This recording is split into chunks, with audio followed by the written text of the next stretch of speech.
ಎಲ್ರಿಗೂ ನಮಸ್ಕಾರ. ಎಲ್ರು ಹೇಗಿದ್ದೀರಾ? ಐ ಹೋಪ್ ಎಲ್ಲರೂ ಚೆನ್ನಾಗಿದ್ದೀರಾ ಅಂತ ಇವತ್ತಿನ ವ್ಲಾಗ್ನ ಸ್ಟಾರ್ಟ್ ಮಾಡ್ತಾ ಇದ್ದೀನಿ. ಇವತ್ತು ಗುರುವಾರ ನೈಟಿಂದ ವ್ಲಾಗ್ನ ಸ್ಟಾರ್ಟ್ ಮಾಡ್ಕೊಂಡಿದ್ದೀನಿ. ಈಗ ನಾನು ಅಡುಗೆಗೆ ಪ್ರಿಪೇರ್ ಮಾಡ್ಕೋತಾ ಇದ್ದೀನಿ.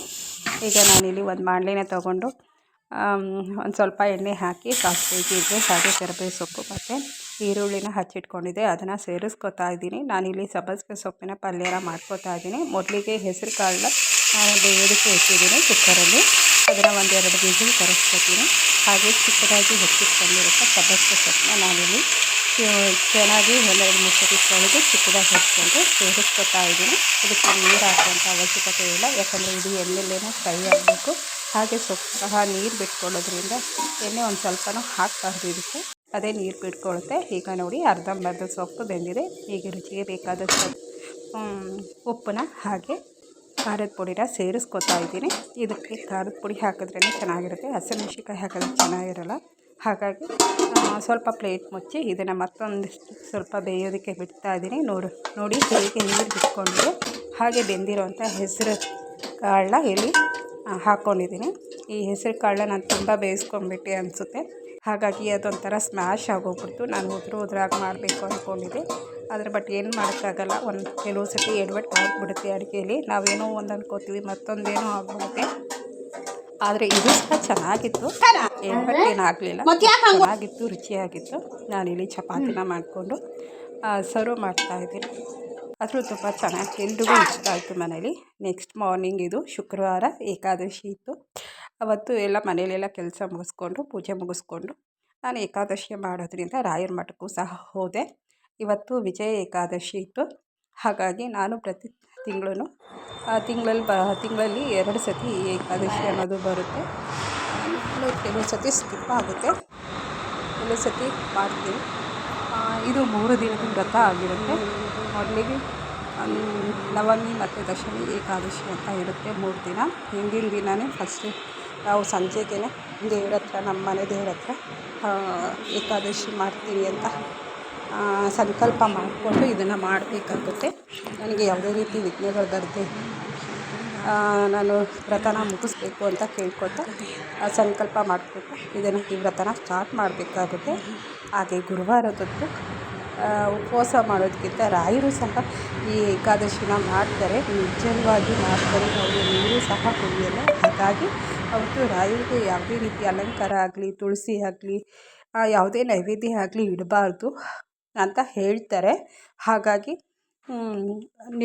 ನಿರ್ಜಲವಾಗಿ ಉಪವಾಸ ಮಾಡ್ತಾರೆ ರಾಯರು.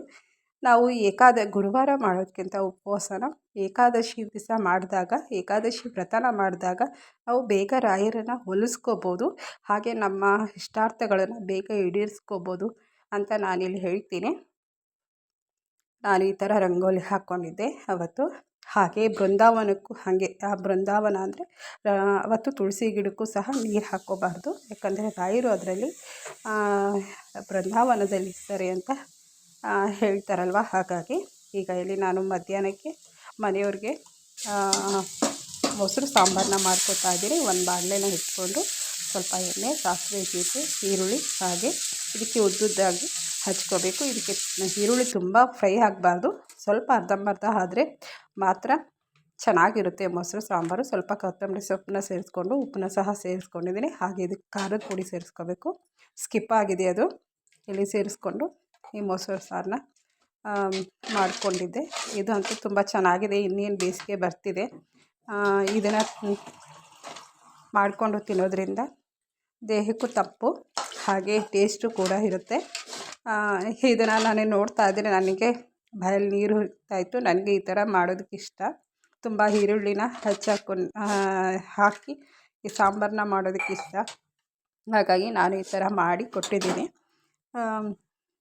ನೀವು ಯಾವ ಥರ ಮಾಡ್ತೀರಾ ಮೊಸರು ಸಾಂಬಾರನ್ನ? ತುಂಬ ಈಸಿಯಾಗಿ ಮಾಡ್ಕೋಬೋದು. 2 ನಿಮಿಷದಲ್ಲಿ ಈ ಮೊಸರು ಸಾಂಬಾರು ಅನ್ನೋದು ರೆಡಿ ಆಗುತ್ತೆ. ಈಗ ನಾನು ಬಿಸಿ ಬಿಸಿ ಅನ್ನ ಮಾಡಿ ಅದಕ್ಕೆ ಹಾಕಿ ಕೊಡ್ತಾಯಿದ್ದೀನಿ ಈ ಮೊಸರು ಸಾಂಬಾರನ್ನ. ಯಾರೆಲ್ಲ ನನ್ನ ವಿಡಿಯೋನ ಫಸ್ಟ್ ಟೈಮ್ ನೋಡ್ತಾ ಇದ್ದೀರಾ, ಪ್ಲೀಸ್ ಯಾರೆಲ್ಲ ನನ್ನ ವೀಡಿಯೋನ ನೋಡ್ತಾ ಇದ್ದೀರಾ, ಫಸ್ಟ್ ಟೈಮ್ ನೋಡ್ತಾ ಇದ್ದೀರಾ, ಪ್ಲೀಸ್ ಸಬ್ಸ್ಕ್ರೈಬ್ ಮಾಡ್ಕೊಂಡು ನೋಡಿ. ಹಾಗೆ ಇಷ್ಟ ಆದರೆ ಒಂದು ಲೈಕ್ ಕೊಡೋದನ್ನು ಮರಿಬೇಡಿ. ಇದು ನೆಕ್ಸ್ಟ್ ಶನಿವಾರ ಮಾರ್ನಿಂಗು. ಇವತ್ತು ದ್ವಾದಶಿ, ಇವತ್ತು ಉಪವಾಸ ಬಿಡುವಂಥ ದಿನ. ಹಾಗಾಗಿ ನಾನಿಲ್ಲಿ ಪೂಜೆ ಎಲ್ಲ ಮುಗಿಸ್ಕೊಂಡು ಹನುಮಾನ್ ಚಾಲೀಸ್ನ ಓದ್ತಾ ಇದ್ದೀನಿ. ನಾನು ಪ್ರತಿ ಶನಿವಾರ ಹನುಮಾನ್ ಚಾಲೀಸ್ನ ಓದ್ತೀನಿ. ಹಾಗೆ ನಾನು ಮೊದಲು ದಿನ ಡೈಲಿ ಓದ್ತಿದ್ದೆ, ಆದರೆ ಈಗ ನನಗೆ ದಿನ ಓದೋಕ್ಕಾಗ್ತಿಲ್ಲ. ಶನಿವಾರ ಮಾತ್ರ ಮಿಸ್ ಮಾಡಲ್ಲ, ಓದೇ ಓದ್ತೀನಿ ಹನುಮಾನ್ ಚಾಲೀಸು. ಇದನ್ನು ಓದೋದ್ರಿಂದ ಏನೋ ನಮಗೆ ಒಂದು ಧೈರ್ಯ ಅನ್ನೋದು ಬರುತ್ತೆ. ಹಾಗೆ ನಮಗೆ ಕಾನ್ಫಿಡೆನ್ಸ್ ಅನ್ನೋದು ಬಿಲ್ಟ್ ಆಗುತ್ತೆ. ನೋಡಿ, ನಾನು ಸ್ವಲ್ಪ ವಾಂಗಿಬಾತ್ ಮಾಡಿದ್ದೆ, ಅದನ್ನೆಲ್ಲ ತೋರ್ಸೋಕ್ಕಾಗಲಿಲ್ಲ. ಹಾಗಾಗಿ ಸ್ವಲ್ಪ ಜಿಲೇಬಿ ಇತ್ತು, ಅದರಲ್ಲೇ ನನ್ನ ಉಪವಾಸನ ಎಂಡ್ ಮಾಡಿಕೊಂಡೆ. Thank you so much. ಇಲ್ಲಿವರೆಗೂ ನನ್ನ ವೀಡಿಯೋನ ನೋಡಿದ್ದಂಥವ್ರಿಗೆ ಪ್ರತಿಯೊಬ್ಬರಿಗೂ ಥ್ಯಾಂಕ್ ಯು ಸೋ ಮಚ್.